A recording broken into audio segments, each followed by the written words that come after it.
This is our 2024 Jeep Wrangler Rubicon. It is going to be the two-door in the beautiful Earl Grey clear coat.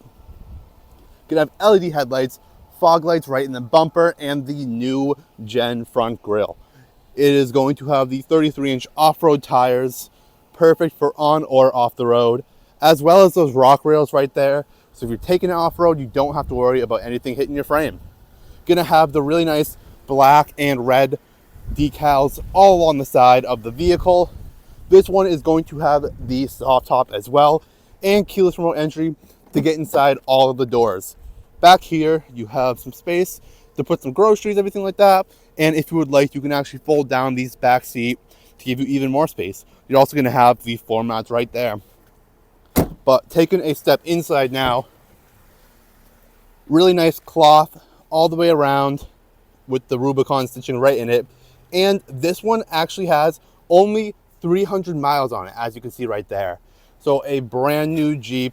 This one is going to be one of our pre-owned vehicles, but no miles on it. Going to have the Uconnect 5 system, Android Auto, Apple CarPlay. You can use Sirius XM. You can also use all the comfort modes, as you can see right here, and set it how you like. Or you can use the buttons right down here for the climate control. Going to be the tow package, so you're going to have some of the buttons to control that right down there. But if you're interested in this Jeep, you have any more questions or anything like that, feel free, reach out anytime or come on in, check it out for yourself.